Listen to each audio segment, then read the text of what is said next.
Hello students, मैं मंजू शर्मा, प्रवक्ता computer, राजकीय महिला पॉलिटेक्निक अजमेर। आज के ई लेक्चर के अंदर हम EL 207 माइक्रो प्रोसेसर सब्जेक्ट के अंदर internal architecture of 8085 micro processor को आगे कंटिन्यू करेंगे। पिछले ई लेक्चर के अंदर हमने देखा था कि 8085 एक 8-बिट माइक्रो प्रोसेसर है। ये एक 40 पिन IC है। मेमोरी और इनपुट आउटपुट डिवाइस के साथ कम्युनिकेट करने के लिए ये एड्रेस बस और डाटा बस का यूज करता है। इसकी एड्रेस बस के अंदर 16 लाइंस हैं, इसलिए ये 2 to the power 16 bytes of memory को असेस कर सकता है। 2 to the power 16 बाइट्स को हम रफली 64 KB ऑफ मेमोरी कहते हैं। इसकी डाटा बस के अंदर 8 लाइंस हैं, इसलिए ये मेमोरी या इनपुट आउटपुट डिवाइस से एक समय में 8-बिट डाटा को रीड या राइट कर सकता है। इसमें एक 8-बिट एक्यूमुलेटर है जिसे रजिस्टर A भी कहा जाता है। इसमें 6 8-बिट जनरल पर्पस रजिस्टर्स हैं जिनको नाम दिया गया है B, C, D, E व HL। इसे +5 वोल्ट पावर सप्लाई की जरूरत होती है और ये रफली 3 मेगाहर्ट्ज क्लॉक फ्रीक्वेंसी पर कार्य करता है। अब जैसे हमें पता है कि इसकी एड्रेस बस के अंदर टोटल 16 लाइंस होती हैं। इन 16 लाइंस को हमने दो पार्ट्स में डिवाइड किया है। एक को हम कहते हैं हाई ऑर्डर एड्रेस बस और दूसरे को हम कहते हैं low order address bus. Address bus unidirectional होती है। हाई ऑर्डर एड्रेस बस में लाइंस होंगी A8 से लेके A15 तक, जैसे यहाँ फिगर के अंदर दिखाया गया है। ये लाइंस है A15 से A8। साथ में लो ऑर्डर एड्रेस बस में लाइंस होंगी A0 से लेके A7। इसकी डाटा बस के अंदर 8 लाइंस हैं D0 से लेके D7। अब नंबर ऑफ पिन्स की संख्या कम करने के लिए लो ऑर्डर एड्रेस बस और डाटा बस को आपस में मल्टीप्लेक्स यानी कि कंबाइन किया गया है और कंबाइन करके हमने इसको नाम दिया है AD7 से लेके AD0, जैसे यहाँ फिगर के अंदर दिखाया गया है। एड्रेस और डाटा बस है AD7 से AD0। अब इस इंटरनल ब्लॉक के अंदर आप दो तरह की लाइंस देख रहे हैं, एक तो डबल लाइंस है और एक सिंगल लाइन है। डबल लाइन यहाँ पे बस को इंगित कर रही हैं, यानी कि बस को रिप्रेजेंट कर रही हैं और बस के अंदर टोटल 8 लाइंस होती हैं, क्योंकि यहाँ पे इंटरनली 8-बिट डाटा एक जगह से दूसरी जगह फ्लो हो रहा है। तो ये हमारी 8-बिट इंटरनल डाटा बस है और इस इंटरनल डाटा बस के थ्रू इस ब्लॉक डायग्राम के सारे कंपोनेंट्स आपस में कनेक्टेड हैं और ये जो सिंगल लाइन है ये कंट्रोल सिग्नल्स को रिप्रेजेंट करते हैं। अब इस फिगर के अंदर जो इम्पोर्टेंट पार्ट है वो है रजिस्टर एरे। ये हमारा रजिस्टर एरे है। तो यहाँ पे एक रजिस्टर सेलेक्ट है। इस सर्किट के द्वारा हम रजिस्टर एरे के रजिस्टर्स को आप सेलेक्ट करने के लिए यूज करते हैं। आप इस रजिस्टर एरे के अंदर 6 8-बिट जनरल पर्पस रजिस्टर्स हैं जिनको नाम दिया गया है B, C, D, E, HL। ये 6 रजिस्टर को प्रोग्रामर प्रोग्राम लिखते वक्त यूज कर सकता है, काम में ले सकता है डाटा स्टोर करने के लिए। यहाँ पे B और C रजिस्टर को कंबाइन करके एक 16-बिट का पेयर बनाया जा सकता है जिसको हम कहते हैं BC रजिस्टर पेयर। वैसे D और E रजिस्टर को आपस में कंबाइन करके DE रजिस्टर पेयर बनाया जा सकता है और H और L रजिस्टर को कंबाइन करके HL रजिस्टर पेयर की तरह काम में लिया जा सकता है। ये कंबाइन करने के बाद जो 16-बिट रजिस्टर पेयर बन रहा है, इसको हम डाटा या एड्रेस स्टोर करने के लिए यूज कर सकते हैं। अरिथमेटिक और लॉजिकल ऑपरेशन परफॉर्म करते वक्त अगर माइक्रो प्रोसेसर को कुछ टेम्पररी रिजल्ट कहीं पर स्टोर करने हैं तो उसके लिए माइक्रो प्रोसेसर दो टेम्पररी रजिस्टर का यूज कर सकता है। दोनों टेम्पररी रजिस्टर का साइज है 8-बिट और इनको नाम दिया गया है W और Z। तो ये W और Z टेम्परेरी रेजिस्टर्स हैं और अरिथमेटिक ऑपरेशन परफॉर्म करते वक्त इंटरमीडिएट रिजल्ट्स यानी कि बीच के रिजल्ट्स को स्टोर करने के लिए इनका यूज किया जाता है। साथ ही रजिस्टर एरे के अंदर दो 16 बिट रजिस्टर्स हैं, एक को नाम दिया गया है स्टैक पॉइंटर और दूसरे को नाम दिया गया है प्रोग्राम काउंटर। ये दोनों 16 बिट रजिस्टर के अंदर हम मेमोरी एड्रेस स्टोर करते हैं। हाँ, जैसे हमने पिछले ई लेक्चर के अंदर देखा था, program counter stores the address of next instruction to be fetched from the memory, यानी कि अगली इंस्ट्रक्शन जो भी हमें मेमोरी से फेच करके प्रोसेसर के अंदर लानी है उसका एड्रेस हमेशा प्रोग्राम काउंटर के अंदर प्रेजेंट रहता है। तो प्रोग्राम काउंटर इंस्ट्रक्शन एग्जीक्यूशन के सीक्वेंस को कंट्रोल करता है। वैसे ही स्टैक पॉइंटर के अंदर भी हम मेमोरी लोकेशन का एड्रेस स्टोर करते हैं। और जैसे हमने पिछले ई लेक्चर के अंदर देखा था कि जब भी हम मेमोरी से एक बाइट फेच करके लेकर आते हैं ऑटोमेटिकली प्रोग्राम काउंटर की वैल्यू 1 से इंक्रीमेंट हो जाती है और इसे इंक्रीमेंट और डिक्रीमेंट करने का काम इंक्रीमेंट और डिक्रीमेंट एड्रेस स्लैश द्वारा किया जाता है। प्रोग्राम काउंटर की वैल्यू हमेशा इंक्रीमेंट होती है, लेकिन स्टैक पॉइंटर रजिस्टर की वैल्यू को हम इंक्रीमेंट भी कर सकते हैं और डिक्रीमेंट भी कर सकते हैं। इसलिए ये 16 बिट रजिस्टर में जो मेमोरी एड्रेस स्टोर किया गया है उनको इंक्रीमेंट या डिक्रीमेंट करने के लिए ये इंक्रीमेंट डिक्रीमेंट एड्रेस स्लैश का यूज किया जाता है। तो इस पोर्शन के अंदर हमारे पास क्या है, रजिस्टर एरे है और एड्रेस बफर और डाटा एड्रेस बफर से हमारी एड्रेस बस और लो ऑर्डर एड्रेस बस और डाटा बस बाहर आ रही है, जो कि हम मेमोरी या इनपुट आउटपुट डिवाइस के साथ मेमोरी और इनपुट आउटपुट डिवाइस के साथ कनेक्ट करते हैं।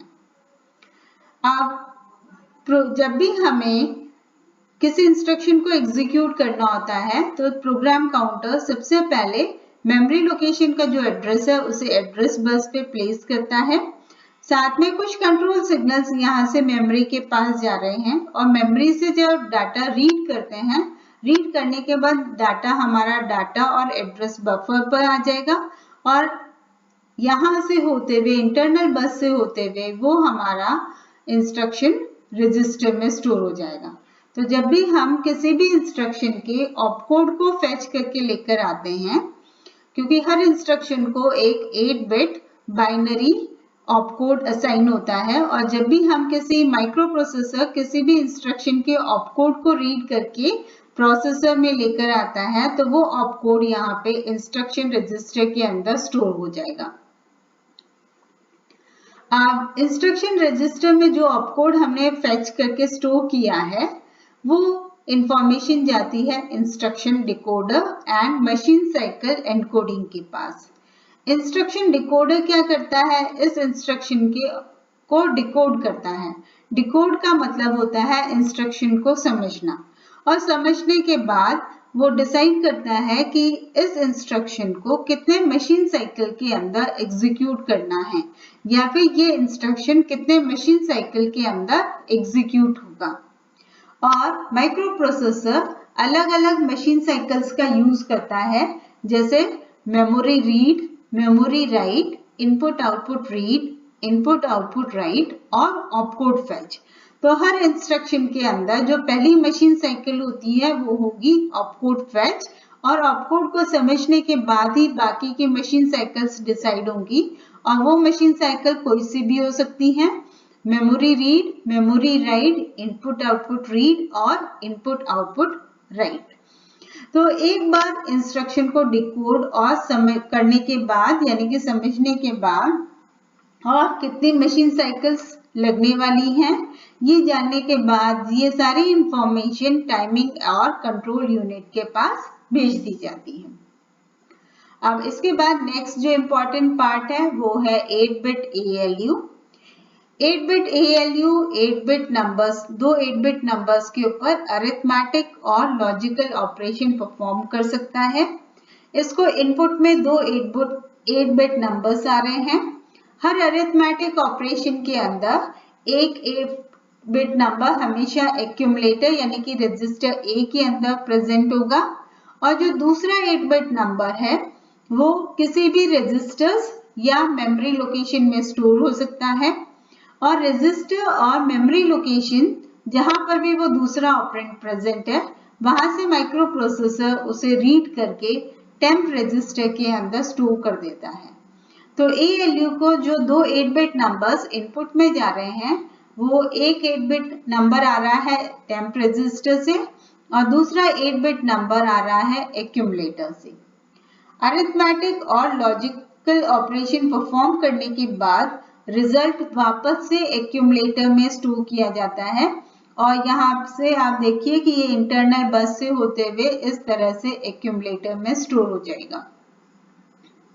तो हर अरिथमेटिक और लॉजिकल ऑपरेशन परफॉर्म करने के बाद माइक्रो प्रोसेसर रिजल्ट वापस एक्यूमुलेटर में स्टोर कर देता है। अब अरिथमेटिक और लॉजिकल ऑपरेशन का जो रिजल्ट आ रहा है उसके accordingly micro processor flag register के अंदर 5 फ्लिप फ्लॉप्स की वैल्यू को अफेक्ट करता है या चेंज करता है। ये जो फ्लैग रजिस्टर है ये भी 8 बिट रजिस्टर है लेकिन 8 बिट में से सिर्फ 5 फ्लिप फ्लॉप्स काम में आ रहे हैं और ये जो 5 फ्लैग्स जो काम में आ रहे हैं वो है carry flag, parity flag, auxiliary carry flag, zero flag और साइन फ्लैग। तो अरिथमेटिक ऑपरेशन परफॉर्म करने के बाद जो रिजल्ट आ रहा है उस रिजल्ट के अकॉर्डिंगली ये फ्लिप फ्लॉप फ्लैग्स की वैल्यू चेंज हो जाएगी। इसके अलावा यहाँ पे है टाइमिंग और कंट्रोल यूनिट। यहाँ पे आप देखिए कि पावर सप्लाई दी हुई है, इसको चाहिए +5 वोल्ट और ग्राउंड की। साथ में X1, X2 दो इनपुट जा रहे हैं। ये एक क्रिस्टल जनरेटर है। तो यहाँ पे X1 और X2 के क्रिस्टल इनपुट्स के ऊपर जो भी हम फ्रीक्वेंसी अप्लाई करेंगे वो इंटरनली गेट्स डिवाइडेड बाय 2। जैसे हमने देखा कि ये 8085 माइक्रो प्रोसेसर 3 मेगाहर्ट्ज की क्लॉक फ्रीक्वेंसी पर काम करता है। तो 3 मेगाहर्ट्ज की क्लॉक फ्रीक्वेंसी पे काम कराने के लिए यहाँ पे X1, X2 पर हमें 6 मेगाहर्ट्ज की क्लॉक अप्लाई करनी पड़ेगी। अब टाइमिंग एंड कंट्रोल यूनिट के अंदर कुछ कंट्रोल सिग्नल्स ऐसे हैं जो कि इंस्ट्रक्शन को एग्जीक्यूट करने के लिए यूज किए जाते हैं। तो जब भी हम किसी इंस्ट्रक्शन को एग्जीक्यूट कर रहे होते हैं तो हमें ये 6 कंट्रोल सिग्नल्स काम में लेते हैं। रीड, राइट, ALE, दो status signal S0, S1, input output /M बार। अब ये जो सिग्नल है IO/M बार, इस सिग्नल को हम उस केस में लो कर देते हैं जब माइक्रो प्रोसेसर को मेमोरी से कम्युनिकेट करना है और जब इनपुट आउटपुट डिवाइस से कम्युनिकेट करना है तब माइक्रो प्रोसेसर इस सिग्नल की वैल्यू को हाई कर देता है। यानी कि इस सिग्नल की वैल्यू से हमें ये पता चलता है कि माइक्रो प्रोसेसर मेमोरी के साथ कम्युनिकेट कर रहा है या इनपुट आउटपुट डिवाइस के साथ कम्युनिकेट कर रहा है। तो जब भी माइक्रो प्रोसेसर मेमोरी से ऑपकोड फेच करना चाहता है या मेमोरी में कोई डाटा रीड करना है या मेमोरी में कोई डाटा स्टोर करना है, उस केस में इनपुट आउटपुट मेमोरी सिग्नल की वैल्यू को लो कर देंगे और जब हमें इनपुट और आउटपुट डिवाइस से डाटा को रीड या राइट करना है तब इस सिग्नल की वैल्यू को हाई कर देंगे। जब भी हमें इनपुट या मेमोरी में डाटा स्टोर करना है तो राइट सिग्नल का यूज किया जाता है और ये एक एक्टिव लो सिग्नल है। मतलब जब इस सिग्नल की वैल्यू लो होगी उस केस के अंदर माइक्रो प्रोसेसर राइट ऑपरेशन को परफॉर्म करेगा। वैसे ही नेक्स्ट सिग्नल है RD बार। ये भी एक्टिव लो आउटपुट सिग्नल है, यानी कि जब इस सिग्नल की वैल्यू लो होगी तब माइक्रो प्रोसेसर मेमोरी या इनपुट आउटपुट डिवाइस से डाटा को रीड करके माइक्रो प्रोसेसर में लेकर आएगा। वैसे ही नेक्स्ट सिग्नल है ALE। ALE का फुल फॉर्म है address latch enable. Micro processor इस सिग्नल को यूज करके ये जो हमने लाइंस लो ऑर्डर एड्रेस बस और डाटा बस को मल्टीप्लेक्स यानी कि कंबाइन किया हुआ था, तो इनको डीमल्टीप्लेक्स यानी कि अलग अलग करने के लिए micro processor address latch enable signal को यूज करता है। अब S0 S1 दो स्टेटस सिग्नल हैं और ये बताते हैं, इससे हम ये आइडेंटिफाई कर सकते हैं कि माइक्रो प्रोसेसर किस प्रकार की मशीन साइकिल एग्जीक्यूट कर रहा है। तो जब भी माइक्रो प्रोसेसर किसी इंस्ट्रक्शन के ऑपकोड को फेच करके ला रहा होता है, उस केस में ये दोनों सिग्नल्स की वैल्यू 1 1 कर देते हैं और 1 1 होने पर ही ये ऑपकोड या इंस्ट्रक्शन रजिस्टर के अंदर स्टोर हो जाएगा। वैसे ही रीड करते वक्त इनकी वैल्यू हो जाएगी 0 1, राइट करने के लिए इनकी वैल्यू हो जाएगी 1 0। इसके अलावा किसी दूसरे पेरिफेरल के द्वारा भी कुछ सिग्नल्स यहाँ पे जनरेट किए जाते हैं, जो कि हैं hold HOLD, hold acknowledge, ready signal, और साथ में आप ये देखिए कि एक इंपॉर्टेंट ब्लॉक है इंटरप्ट कंट्रोल। इसके पास यहाँ पे 8085 माइक्रो प्रोसेसर हमें 5 इंटरप्ट लाइंस को प्रोवाइड कर रहा है और ये लाइंस है INTR, trap, RST 7.5, RST 6.5, RST 5.5। ये 5 जो इनपुट में आ रही हैं और इन इंटरप्ट्स को एक्नॉलेज करने के लिए माइक्रो प्रोसेसर एक इंटरप्ट एक्नॉलेज सिग्नल प्रोवाइड कर रहा है, जो कि जिसका डायरेक्शन आउटपुट की तरफ जा रहा है।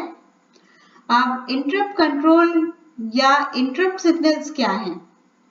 जब भी हम चाहते हैं कि माइक्रो प्रोसेसर अपने प्रोग्राम के एग्जीक्यूशन को टेम्पररी कुछ देर के लिए रोक दे और कोई जरूरी ऑपरेशन इस वक्त परफॉर्म करना है पहले उसको परफॉर्म करे, तो उस केस के अंदर ये इंटरप्ट सिग्नल्स का यूज किया जाता है और किसी एक्सटर्नल डिवाइस के द्वारा ये इंटरप्ट सिग्नल जनरेट किए जाते हैं और इंटरप्ट को एक्नॉलेज करने के लिए ये सिग्नल है इंटरप्ट एक्नॉलेज।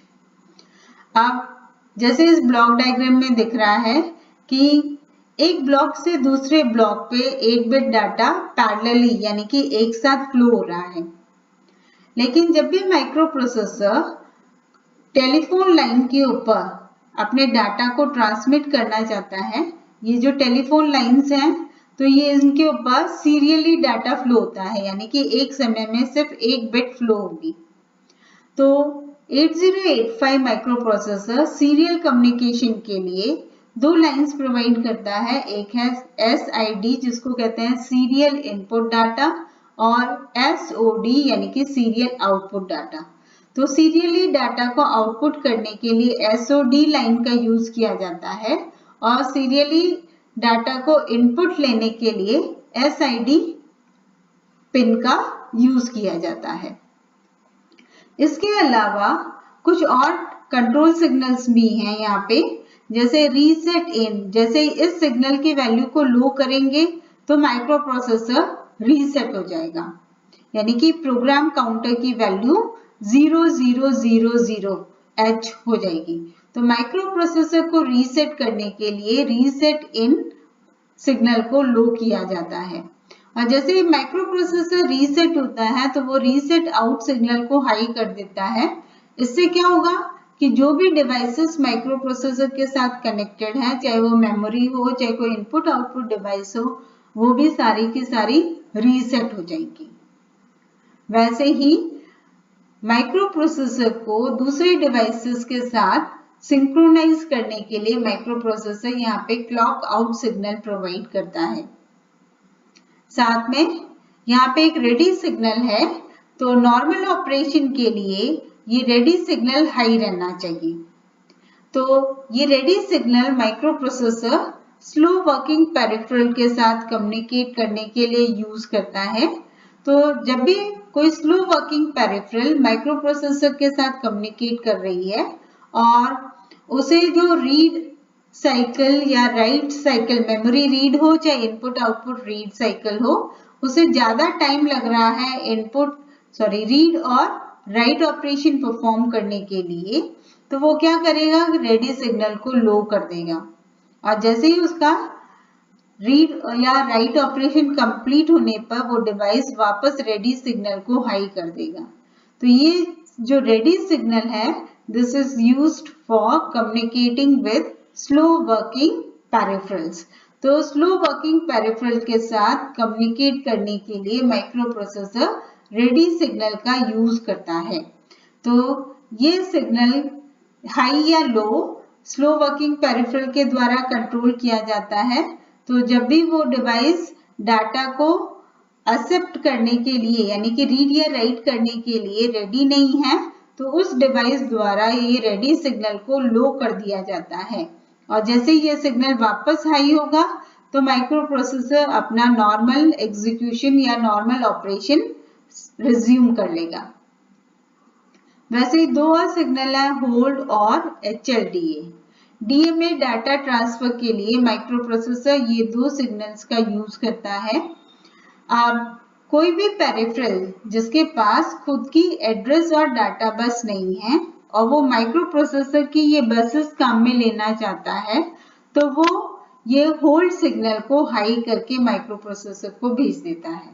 तो जैसे ये होल्ड सिग्नल हाई होता है तो माइक्रो प्रोसेसर के पास एक इंफॉर्मेशन आ रही है कि कोई दूसरा पेरिफेरल माइक्रो प्रोसेसर की एड्रेस और डाटा बस को यूज करना चाहता है और जैसे ही माइक्रो प्रोसेसर बसेस को दूसरे पेरिफेरल के लिए फ्री करता है तो वो होल्ड एक्नॉलेज सिग्नल द्वारा इंफॉर्मेशन पेरिफेरल को भेजता है।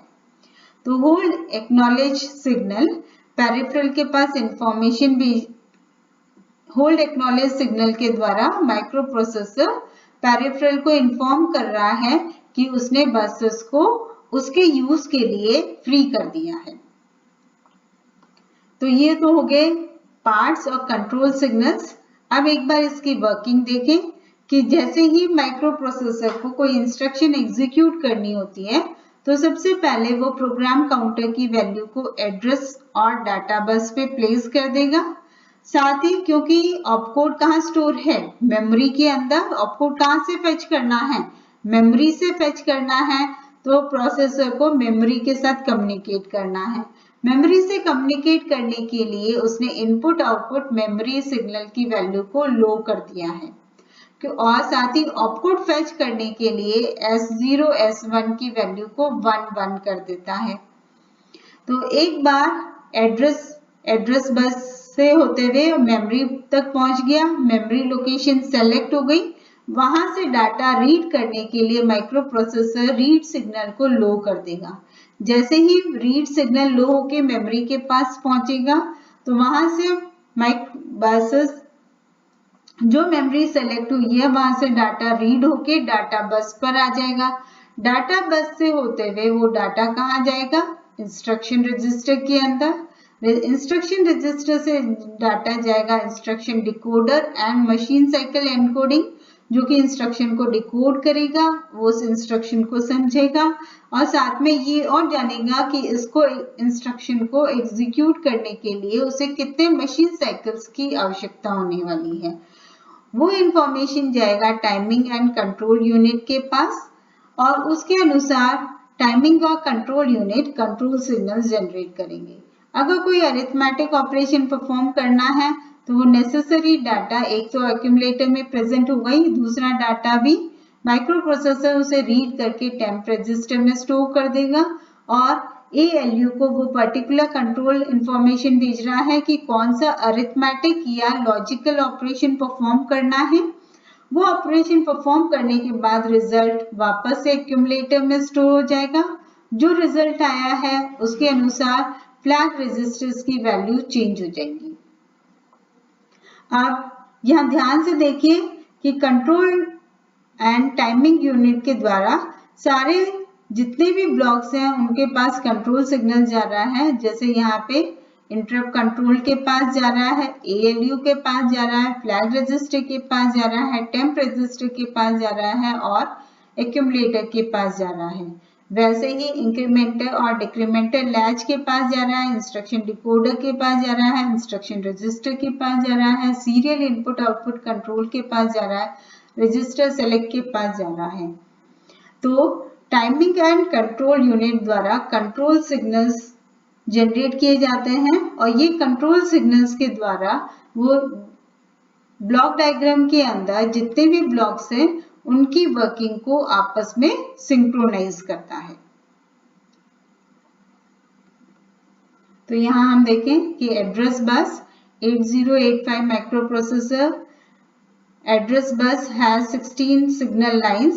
The 16 signal lines are unidirectional and are split into two parts, A15 to A8 and A7 to A0.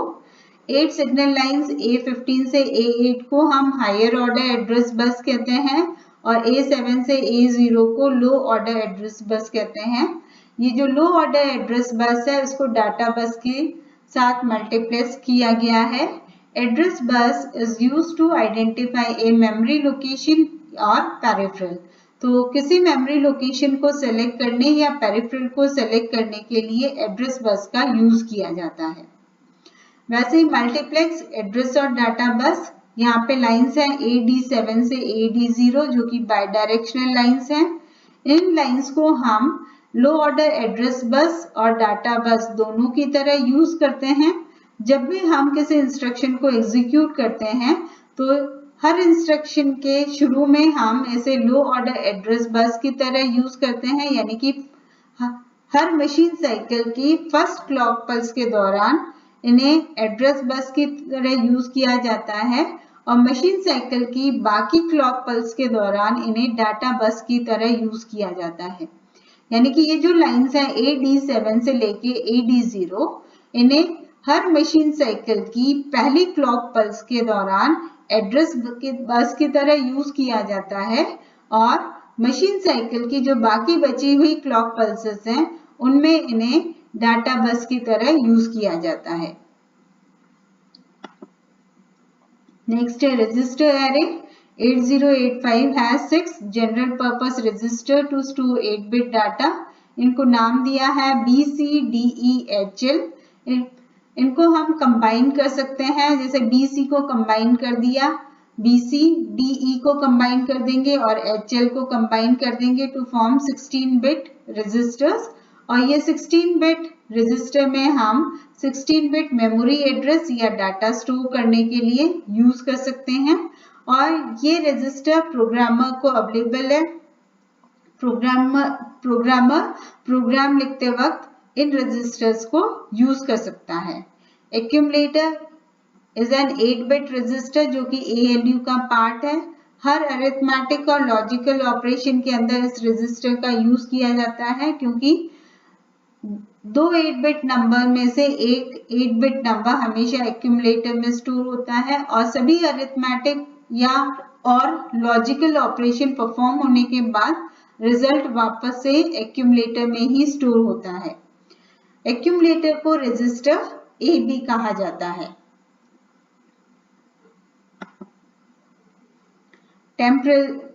Temporary registers. 8085 provides 3 8-बिट टेम्पररी रजिस्टर्स जिनको नाम दिया गया है temp, W and Z। Temp ALU का पार्ट है, W और Z register array का पार्ट है। For arithmetic and logical operation, temp register is used to store second 8-bit operand. Register W and Z are included in register array. These registers are used to hold 8-bit temporary results during execution of some instruction. They are not available to the programmer. Programmer को ये temporary registers program लिखते वक्त available नहीं है। ALU, Arithmetic Logical Unit, performs the computing function. It includes accumulator, temp, register, arithmetic and logical circuits and file flags. Accumulator and temp registers store 8-bit data during arithmetic and logical operation. The result is stored in the accumulator and flags are set or reset according to the result of the operation.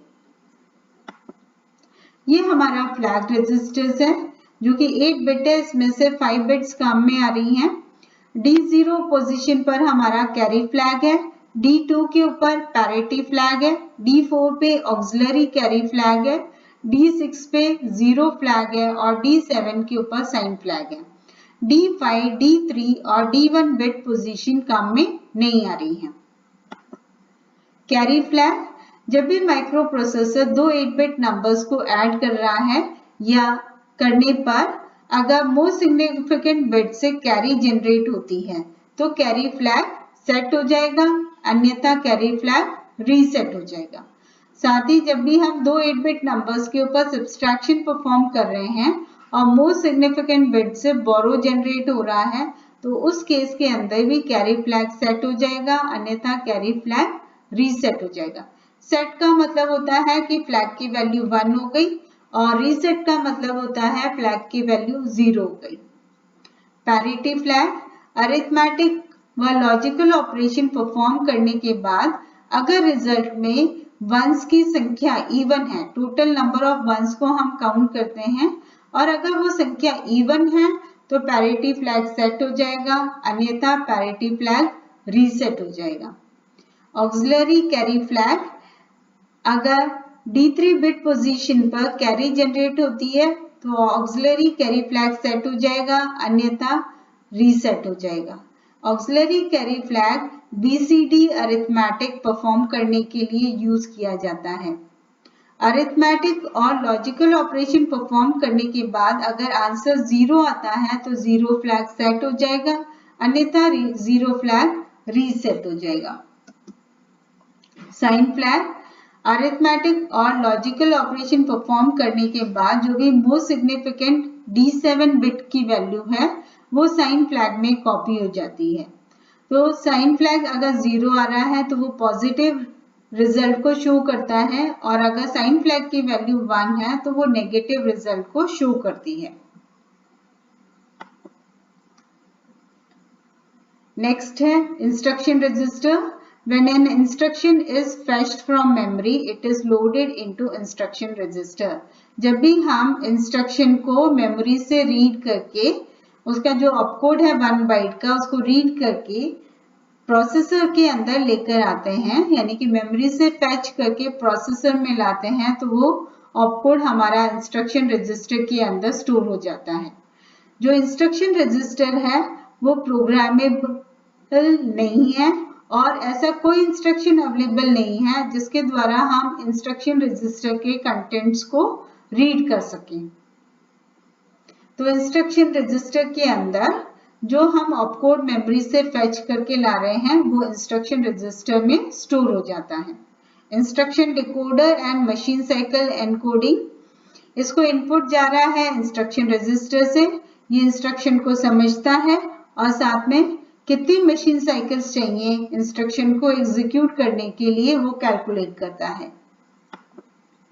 Timing and control unit, this unit synchronizes all the microprocessor operations with the clock and generates the control signal necessary for communication between the microprocessor and peripherals. तो microprocessor और peripherals के बीच में communications को synchronise करने के लिए timing and control unit के द्वारा कंट्रोल सिग्नल्स जनरेट किए जाते हैं। साथ में माइक्रो प्रोसेसर के अंदर जितने ब्लॉक्स हैं उनकी वर्किंग को भी आपस में सिंक्रोनाइज करने के लिए इस यूनिट द्वारा कंट्रोल सिग्नल्स जनरेट किए जाते हैं। प्रोग्राम काउंटर, ये एक 16 बिट रजिस्टर है जिसमें मेमोरी का एड्रेस स्टोर किया जाता है। The microprocessor uses program counter register to sequence the execution of instruction. तो इंस्ट्रक्शन एग्जीक्यूशन को सीक्वेंस करने के लिए माइक्रोप्रोसेसर प्रोग्राम काउंटर रजिस्टर का यूज करता है। तो program counter register points to the memory location from where the next byte is to be fetched. तो प्रोग्राम काउंटर में उस मेमोरी लोकेशन का एड्रेस होता है जहां से हमें नेक्स्ट इंस्ट्रक्शन को फेच करके लेकर आना है। और जैसे ही माइक्रोप्रोसेसर एक बाइट को फेच करता है वैसे ही program counter is incremented by 1 to point to the next memory location. Last part है stack pointer. This is also a 16-bit register used to hold memory address. It points to a memory location in read-write memory called stack. यानी कि जितनी memory है उसमें से हमने एक हिस्से को क्या बना दिया है, स्टैक. और ये जो स्टैक पॉइंटर रजिस्टर है ये हमें बताता है कि इस वक्त हम स्टैक में किस स्टैक की कौन सी मेमोरी लोकेशन पे काम कर रहे हैं. तो the beginning of the stack is defined by loading A 16-bit address in the stack pointer.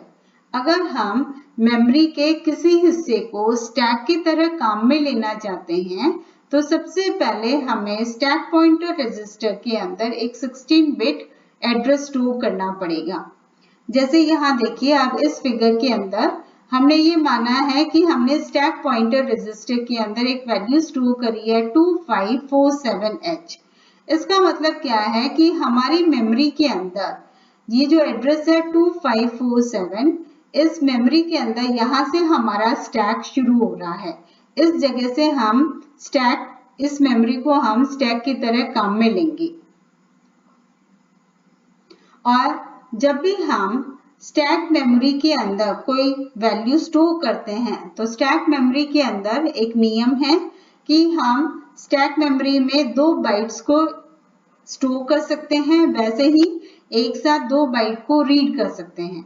तो जब भी हम स्टैक मेमोरी के अंदर 2 बाइट्स को स्टोर करते हैं, जैसे यहाँ पे B के अंदर हमने माना कि 2 बाइट्स हैं हमारी 2341, तो सबसे पहले स्टैक पॉइंटर की वैल्यू 1 से कम होगी, फर्स्ट बाइट स्टोर कर दी, फिर स्टैक पॉइंटर की वैल्यू 1 से कम करी और नेक्स्ट बाइट को स्टोर कर दिया. तो जब भी हम स्टैक मेमोरी के अंदर 2 बाइट्स को स्टोर करते हैं तो हमारे स्टैक पॉइंटर की वैल्यू 2 से कम हो जाएगी. और पहले थी, स्टोर करने से पहले ये वैल्यू थी 2547. जब हमने ये दोनों बाइट्स यहाँ स्टैक में स्टोर कर दी तो स्टैक पॉइंटर की वैल्यू हो गई है 2545.